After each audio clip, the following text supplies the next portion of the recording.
اعوذ باللہ من الشیطان الرجیم بسم اللہ الرحمن الرحیم اذا وقعت الواقعہ لیس لوقعتها کاذبہ.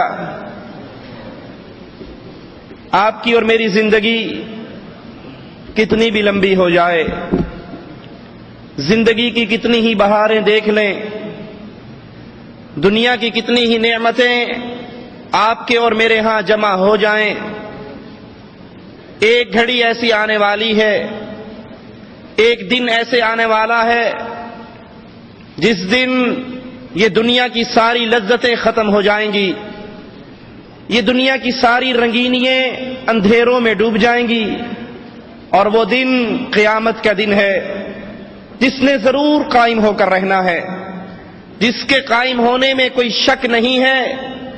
قیامت کا آنا ایک ایسی اٹل حقیقت ہے جس کو نہ مانیے اس نے تب بھی آ جانا ہے، اس کو مان لیجئے اس نے تب بھی آ جانا ہے. فائدہ اس کا ہے جس نے اس حقیقت کو تسلیم کیا، جس نے اپنی زندگی کو ترتیب دیا، اپنے مستقبل کو سنوارنے کی فکر کی کہ دنیا کی یہ زندگی جس کے بارے میں رسول اللہ صلی اللہ علیہ وسلم فرماتے ہیں اعمار امتی، میری امت کی عمر 60 اور 70 سال کے درمیان میں ہے. 70 کے ہندسے کو کراس کرنے والے بہت تھوڑے ہوں گے. یہ 60 سال، یہ 70 سال، یہ 80 سال، 100 سال بالآخر بیت جانے ہیں.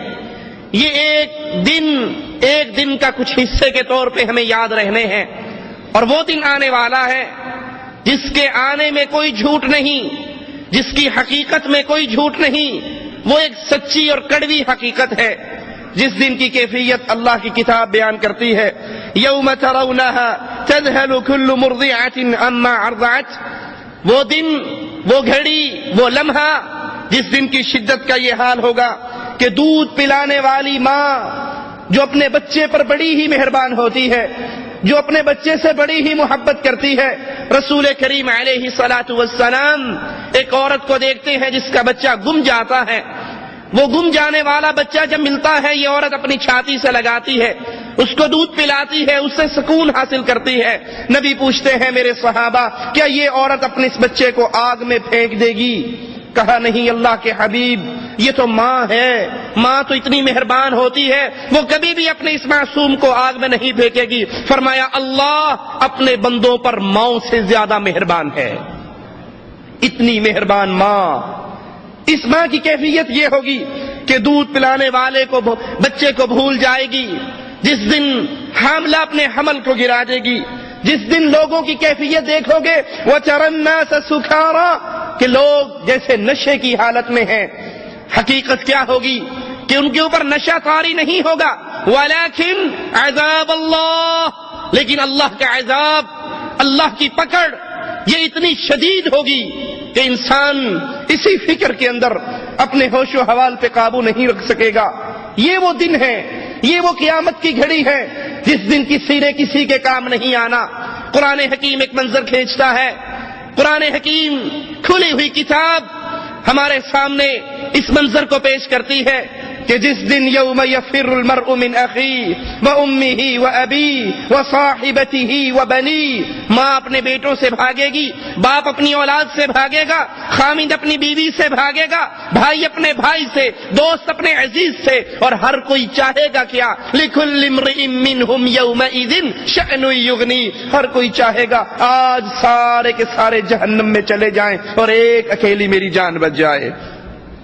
رسول کریم صلی اللہ علیہ وسلم فرماتے ہیں، ترمذی کے اندر یہ روایت موجود ہے، اللہ کے نبی نے فرمایا میں کیسے خوش رہوں، میں کیسے ہنسوں اور مسکراؤں جبکہ مجھے علم ہے کہ اللہ کا فرشتہ جس نے سور میں پھونکنا ہے وہ اپنا منہ اس پہ رکھ کر کھڑا ہے، اس کی نظریں اللہ کے عرش سے جمی ہوئی ہیں، وہ اللہ کے حکم کا انتظار کر رہا ہے کہ جب اللہ کا حکم آئے وہ فوراً اس میں پھونک دے. مجھے معلوم ہے فرشتہ کھڑا ہے، سور کے اوپر منہ رکھا ہوا ہے، نظریں اپنے اللہ کے عرش سے لگائی ہوئی ہیں، اللہ کے حکم حکم کے انتظار میں ہے، کب اللہ عز و جل حکم دے گا۔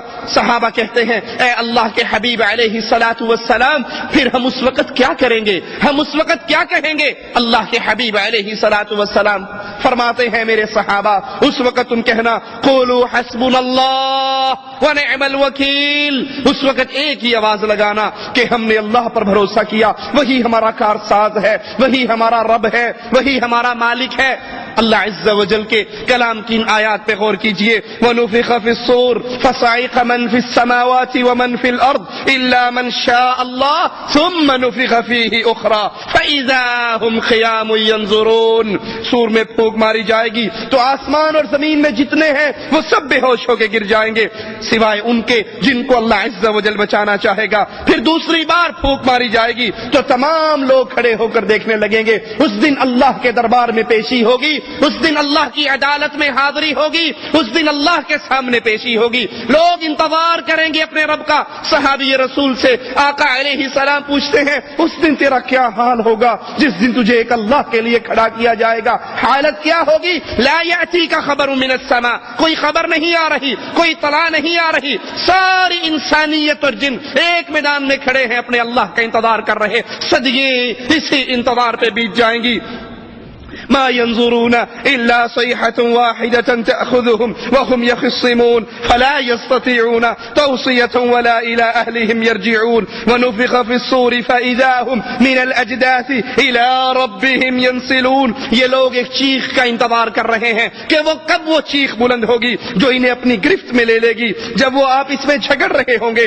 اس کے بعد پھر کوئی وصیت کرنا چاہے، پھر کوئی اللہ نام پہ کچھ دینا چاہے، پھر وہ اپنے مال کو بانٹنا چاہے، پھر وہ کوئی کسی کو کوئی پیغام دینا چاہے، پھر وہ کوئی نیکی کرنا چاہے، جب یہ چیخ ان کو اپنی گرفت میں لے لے گی پھر یہ کوئی وصیت نہیں کر سکیں گے اور نہ ہی اپنے گھر والوں کی طرف لوٹ سکیں گے، نہ یہ واپس جا سکیں گے، نہ اپنے بیوی بچوں میں جا سکیں گے۔ اس دن کیفیت کیا ہوگی کہ یہ انسان سور پھونکا جائے گا اور یہ سارے نکلیں گے، اپنی قبروں سے نکلیں گے اور اپنے رب کی طرف تیزی کے ساتھ چلیں گے۔ یہ دن اتنا شدید ہے لوگوں، یہ دن اتنا خطرناک ہے لوگوں، اس دن کوئی کسی کا ساتھی نہیں رہے گا، کوئی کسی سے پیار و محبت کرنے والا کسی کو یاد نہیں رکھے گا۔ صحیح مسلم میں ہے، ابن عمر رضی اللہ عنہما سے روایت ہے، فرماتے ہیں کہ رسول اللہ صلی اللہ علیہ وسلم کو میں نے یہ فرماتے ہوئے سنا کہ پھر سور پھونکا جائے گا، جو کوئی اس کی آواز سنے گا وہ اپنی گردن کو ایک طرف جھکا دے گا اور دوسری طرف اٹھا دے گا۔ سب سے پہلے جو شخص اس کی آواز سنے گا وہ ہوگا جو اپنے اونٹوں کو پانی پلانے کے حوض کو لیپ رہا ہوگا۔ یہ شخص یہ چیخ سن کر، یہ آواز سن کر، یہ پھونک سن کر بے ہوش ہو جائے گا۔ جب سارے لوگ بے ہوش ہو جائیں گے تو اللہ عز و جل آسمان سے بارش کو نازل فرمائے گا جو شبنم کی طرح ہوگی، اس کی وجہ سے لوگ رک جائیں گے، یعنی قبروں میں پھر مٹی کے جسم بن جائیں گے۔ پھر وہ دوبارہ سور پھونکا جائے گا تو سب اچانک کھڑے ہوں گے، سب اللہ کے دربار میں پیش ہوں گے۔ وہ اللہ جس نے پانی کے قطرے سے، نطفے سے انسان کو پیدا کیا، وہ اللہ قادر ہے مرنے کے بعد یہ جسم مٹی ہو جائے گا۔ جس کے جسم کو چاہے اللہ بچائے تو بچائے، وگرنہ یہ جسم خاک میں بدل جائے گا۔ تو اللہ عز و جل دوبارہ ان جسموں کو پھر اکٹھا فرمائے گا، پھر ان کو پیدا فرمائے گا، پھر ان کو کھڑا کرے گا۔ صحیح مسلم میں ہے، ابو ہریرہ رضی اللہ عنہ وارضاہ فرماتے ہیں رسول اللہ صلی اللہ علیہ وسلم نے فرمایا 2 پھونکوں کے مابین 40 ہوں گے۔ سائل پوچھتا ہے ابو ہریرہ رضی اللہ عنہ وارضاہ سے اس سے مراد کیا ہے؟ 40 دن ہوں گے، 40 ماہ ہوں گے، 40 سال ہوں گے؟ وہ کہتے ہیں مجھے نہیں یاد۔ 2 پھونکوں کے درمیان 40 ہوں گے۔ اس کے بعد آسمان سے پانی اترے گا جس سے انسانی جسم قبروں سے ایسے نکلیں گے جیسے درخت اگتے ہیں، جیسے پودے اگتے ہیں، انسانی جسم اگ جائیں گے جیسے سبزی اگتی ہے۔ انسان کی ساری ہڈیاں گل سڑ جاتی ہیں، مٹی ہو جاتی ہے، سوائے ریڑھ کی ایک ہڈی کے۔ اسی سے قیامت کے دن دوبارہ انسان کو بنایا جائے گا اور اللہ عز و جل کے دربار میں کھڑا کیا جائے گا۔ لیکن اس کے ساتھ یاد رکھیے اللہ عز و جل نے اس زمین پر، اس مٹی پر اپنے انبیاء کے جسموں کو حرام کر دیا ہے۔ مٹی انبیاء کے جسموں کو کھا نہیں سکتی۔ یہ موت کے بعد دوبارہ اٹھایا جانا، یہ اللہ کے دربار میں دوبارہ پیش ہونا، جس وقت اسرافیل دوسری بار پھونکیں گے تو ساری مخلوق اپنے قبروں سے نکلے گی، محشر کی طرف دوڑے گی۔ قیامت کے دن انسان کو بتایا جائے گا. قیامت کے دن انسان اللہ کے دربار میں آئے گا تو یہ زمین پکار پکار کر کہے گی فعل کذا وکذا فی یوم کذا وکذا علی الارض کذا وکذا، تیرے اس بندے نے فلاں دن فلاں جگہ پر کھڑے ہو کر فلاں گناہ کیا تھا. انسان پر اس کے گناہوں کو پیش